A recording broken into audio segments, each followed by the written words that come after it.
후 어묵. 여러분 반갑습니다. 예수생각 매일 어묵 함께하는 우리 친구들 환영합니다. 이번 한 주 감사로 기쁨으로 보내는 한 주 보내고 있나요? 여러분의 감사 속에 또 말씀 묵상하는 가운데 더 큰 은혜가 있기를 축복합니다. 오늘도 함께 기도하고 오늘 말씀 속으로 들어가 볼게요. 사랑하는 하나님, 오늘도 우리에게 하나님 말씀 묵상할 수 있는 시간 허락하여 주시니 감사드립니다. 이 말씀을 통하여서 우리가 하나님 말씀 안에 있는 기쁨을 누릴 수 있도록 주님 지켜주시고 하나님의 말씀을 온전히 이해할 수 있는 지혜 허락하여 주시옵소서. 예수님 이름으로 기도했습니다.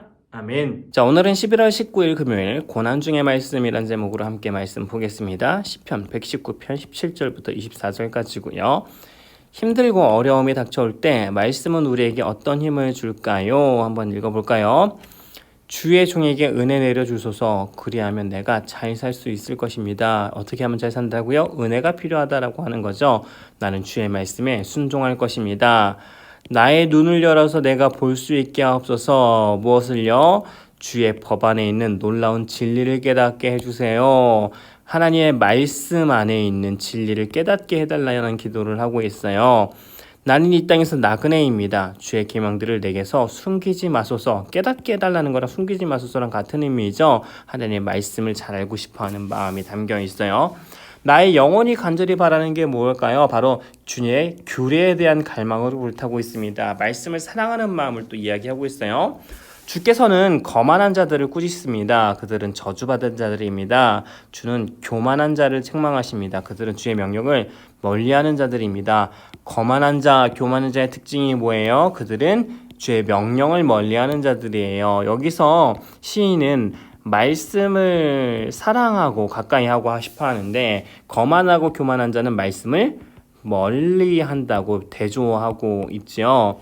그런데 그 사람들이 하는 게 뭐예요? 더 이상 내가 조롱과 비웃음을 당하지 않게 해주세요. 말씀대로 산다고 사람들이 조롱하고 비웃기도 해요.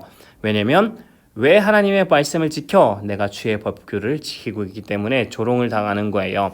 비록 세상의 권력자들이 모여 앉아서 나에 대해 험담도 한대요. 하나님의 말씀을 지킨다고. 주의 종은 주의 법령들을 깊이 생각할 것입니다. 그럼에도 불구하고 나는 하나님의 말씀을 깊이 묵상할 것입니다. 왜냐하면 가장 중요한 말씀 여기 있죠. 주의 법규들은 나의 기쁨입니다. 사람들이 조롱해도 하나님의 말씀을 묵상하고 그대로 살아가는 것이 가장 큰 기쁨입니다. 그것들은 나의 조언자들입니다. 라고 하나님의 말씀에 향한 사랑을 고백하고 있어요. 우리 말씀 한번 읽었는데요. 우리 잠시 화면 멈추고 두 번 더 천천히 묵상하고 돌아오도록 하겠습니다. 자, 이어서 관찰하기입니다. 시인은 누구로부터 어떤 어려움을 당하고 있나요? 아까 살펴봤던 거 기억나나요? 21절, 22절.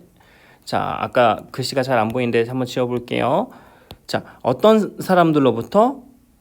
거만한 자들로부터. 그리고 어떤 사람들로부터? 교만한 자들로부터.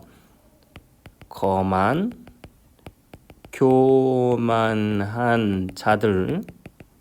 어떤 어려움을 당하고 있나요? 조롱과 비웃음을 당하고 있죠. 조롱, 비웃음, 당함. 하나님의 말씀대로 살지만 사람들이 때로는 조롱하고 비웃음을 당하지만 그럼에도 불구하고 하나님의 말씀을 따르는 것이 기쁨이라는 고백이 오늘의 말씀의 이야기였습니다. 자, 이어서 호기심 가득 생각하기입니다. 시인은 교만한 자들로부터 조롱과 비웃음을 당하고 있어요. 그 이유는 무엇인가요? 그것은 바로 하나님과 하나님의 말씀을 너무 사랑했기 때문이에요.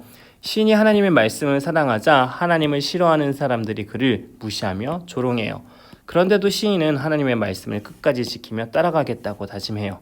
동시에 그들의 조롱과 비웃음에서 벗어나게 해달라고 기도해요.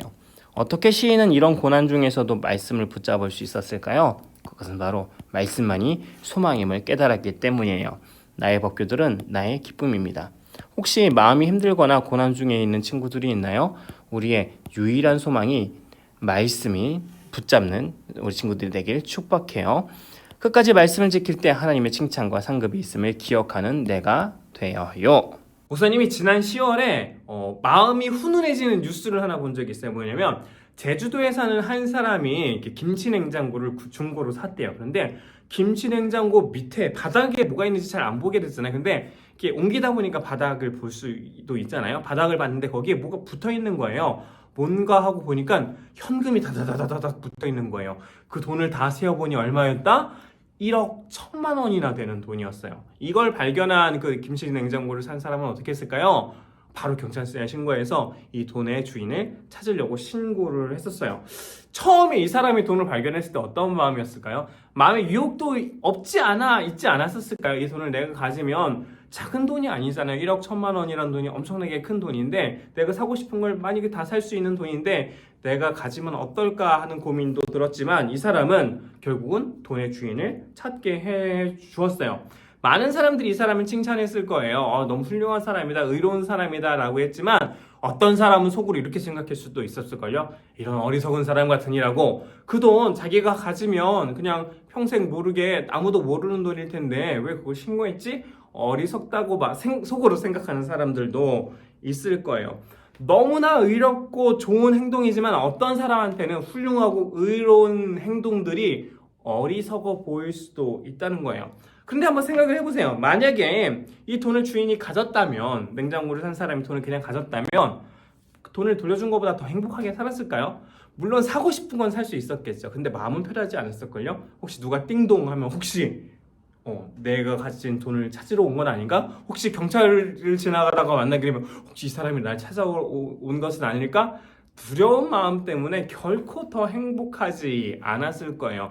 오히려 그 돈을 주인을 찾아줬을 때 내가 옳은 일을 했다라는 기쁨이 훨씬 더 비교할 수 없을 만큼 컸었을 거예요. 오늘 말씀에도 비슷한 이야기가 있어요.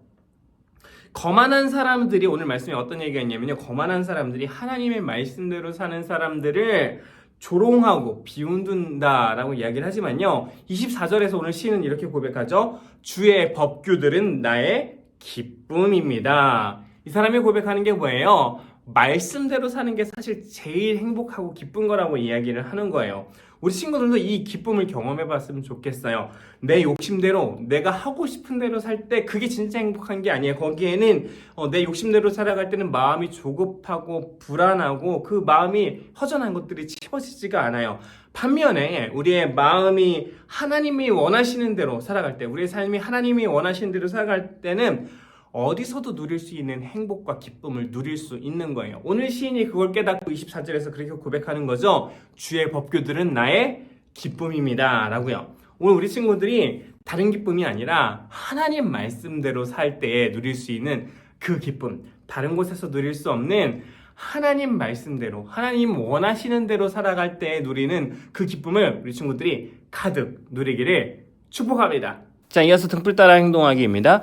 고난 중에 힘이 되는 말씀이에요. 아래 말씀을 3번 이상 큰 소리로 읽고 메모지에 적어 잘 보이는 곳에 붙여 놓으세요. 자, 이 말씀 목사님과 함께 같이 읽어볼게요. 같이 소리내어 읽어보세요. 시작! 두려워 말라. 내가 너와 함께 함이니라. 놀라지 말라. 나는 내 하나님이 됨이니라. 내가 너를 굳세게 하리라. 참으로 너를 도와주리라. 참으로 나의 의로운 오른손으로 너를 붙들리라. 이 말씀 2번 더 읽고요. 메모지에 포스트잇 같은 데다 적어서 잘 보이는 데 붙여놓고 오늘 하루에 힘을 얻는 말씀을 여러분의 말씀으로 삼길 축복합니다. 네, 오늘은 여기까지고요. 우리 친구들 감사 챌린지 잘 참여하고 있죠? 감사 챌린지에 우리의 감사 제목들을 잘 적어보면 좋을 것 같습니다. 우리 그럼 내일 다시 만날게요. 안녕.